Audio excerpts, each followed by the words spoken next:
Selamat pagi, saya Meriam Sumiarti dan Minta Opat, NIM 181111065, mahasiswa Prodi Keperawatan semester 4 kelas B dari Universitas Citra Bangsa. Hari ini saya akan menjelaskan tentang patofisiologi tuberkulosis pada anak. Agar tidak membuang waktu, mari kita langsung memulai penjelasannya. Jadi, tuberkulosis pada anak ini disebabkan oleh mikrobakterium tuberkulosis yang terhirup masuk ke dalam paru-paru.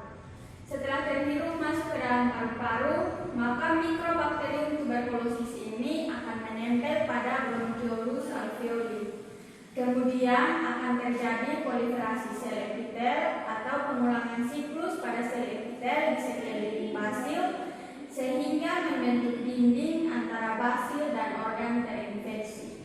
Kemudian setelah organ terinfeksi, maka mikrobakterium tuberkulosis ini akan menyebar melalui kelenjar getah bening ke kelenjar regional. Kemudian setelah mikrobakterium tuberkulosis ini sampai di kelenjar regional, maka di situ akan terjadi reaksi regional. Kemudian dari reaksi regional ini akan terjadi proses peradangan. Nah, dari proses peradangan ini dibagi menjadi dua bagian, yaitu yang pertama, pasien akan merasakan panas sehingga akan muncul masalah keperawatan hipertermi. Kemudian yang kedua, akan terjadi lesi primer atau kelainan patologis pada jaringan yang akan menimbulkan kerusakan jaringan.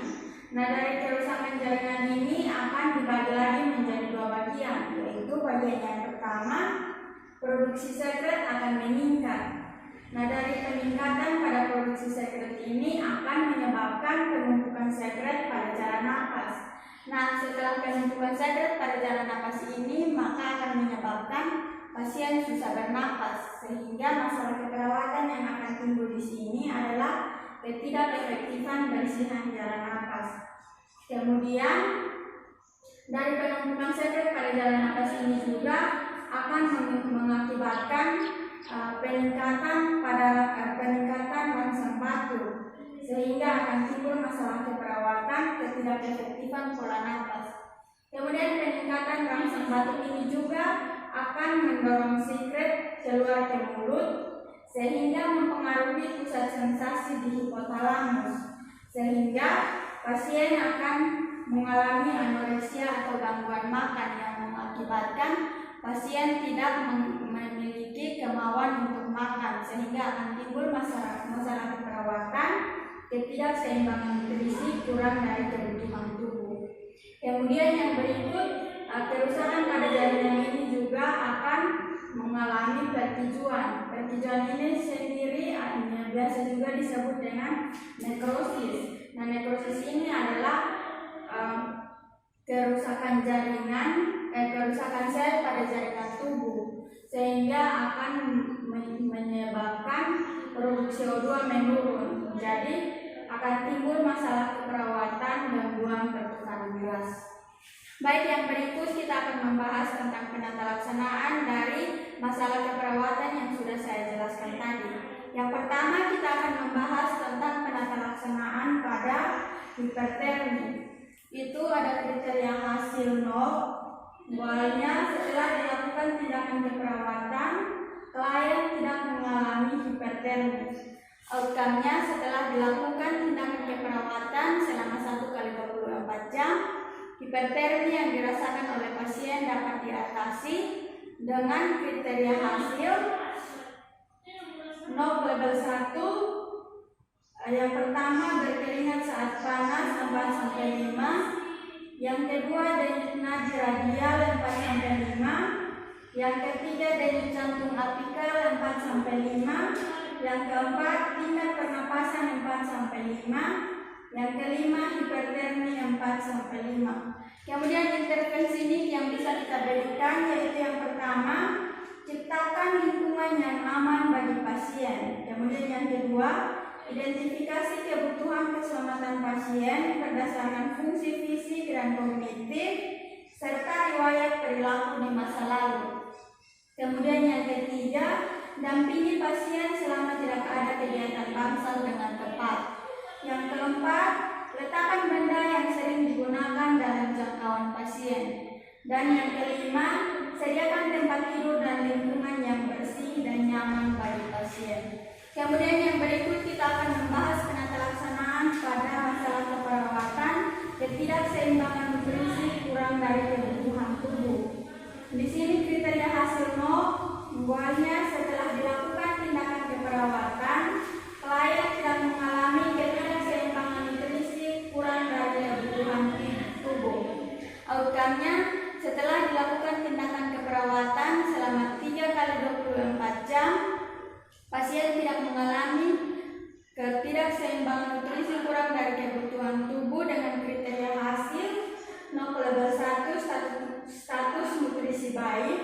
Yang pertama, intake nutrisi 4-5, yang kedua intake makanan 4-5, yang ketiga intake kalori 4-5, dan yang keempat intake protein 4-5. Kemudian yang berikut intervensi yang dapat kita berikan, itu yang pertama, rundingkan dengan ahli gizi dalam menentukan asupan kalori harian yang diperlukan untuk mempertahankan berat badan.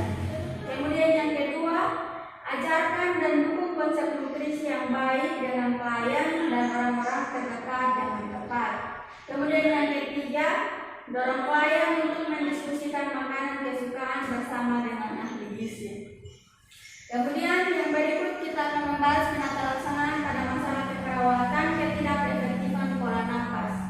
Kriteria hasil NO, goal setelah dilakukan tindakan keperawatan, klien tidak mengalami ketidakefektifan pola nafas.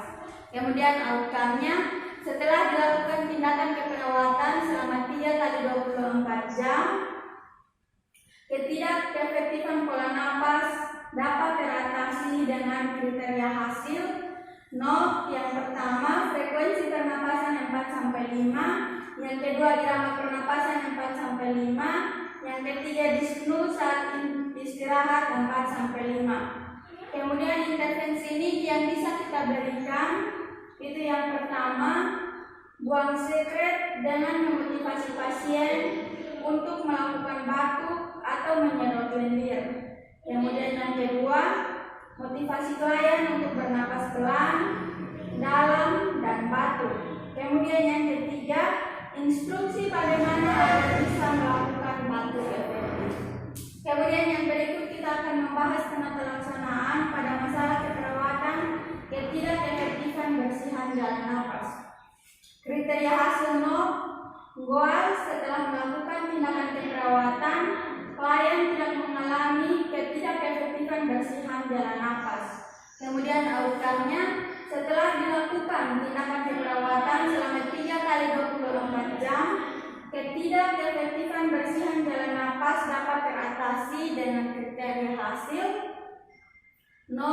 Yang pertama, frekuensi pernapasan 4-5, yang kedua irama pernapasan 4-5, yang ketiga suara napas tambahan 4-5, yang keempat kedalaman inspirasi 4-5. Kemudian intervensi ini yang bisa diberikan yaitu yang pertama, instruksi pasien untuk melakukan teknik napas dalam. Kemudian yang kedua, lakukan tindakan suction. Baik, kita akan masuk dalam penata laksanaan pada masalah keperawatan gangguan pertukaran gas. Kriteria hasil NO, goal setelah dilakukan tindakan keperawatan, klien tidak mengalami gangguan pertukaran gas. Outcome-nya, setelah dilakukan tindakan keperawatan selama 3x24 jam, gangguan pertukaran gas dapat teratasi dengan kriteria hasil yang pertama, frekuensi pernapasan 4-5, yang kedua irama pernapasan 4-5, yang ketiga kemampuan mengeluarkan sekret 4-5, dan yang keempat suara napas tambahan 4-5. 5. Kemudian intervensi yang dapat diberikan yaitu yang pertama, posisikan pasien untuk memaksimalkan ventilasi. Kemudian yang kedua, posisikan pasien untuk meringankan sesak napas. Kemudian yang ketiga, monitor status pernapasan dan oksigenasi sebagaimana mestinya.